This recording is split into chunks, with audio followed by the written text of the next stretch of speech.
গোবৰ্ধন চৰিত্ৰত কওঁ, ইন্দ্ৰবনীয়া দেৱৰ লগত গোবৰ আৰু মই মইনাৰ ভাও লৈছিলোঁ। ৰেডিঅ' যোগে প্ৰচাৰ হৈছিল। তেতিয়া অসমৰ সকলোৱে 2 বজাত ঘৰে ঘৰে নাটকখন শুনে। কাৰণ তেতিয়া মই 1976ত সেইখন নাটক কৰিছিলোঁ। মইনা সংবাদত পুৰস্কাৰ পোৱা হৈছিলে। যি নহওক তাৰে অকণমান সংলাপ কওঁ।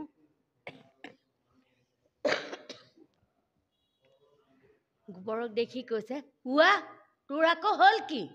হে বচন মুখস্থ কৰিছ? চা সেই হাতত সেইখন কি? ৱা কেনেখন কৰিছে চা। মানে কিনো অগা দেৱাখন কৰি আছ? চাওঁ হাতত সেইখন কি?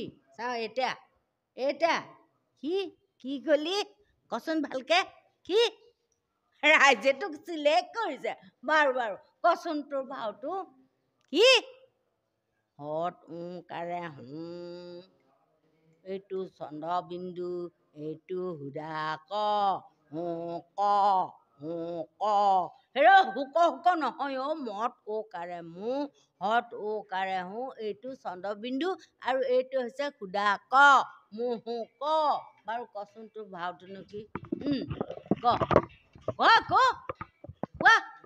নক কেলে? বোলো তোৰ ভাওটো কি? ক কি কৈছ? গেন্ধাৰী?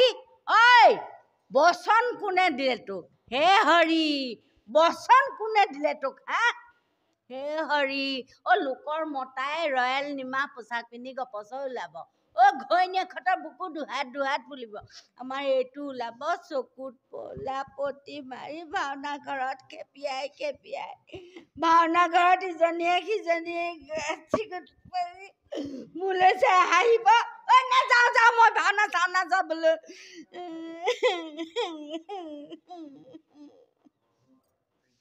Thank U.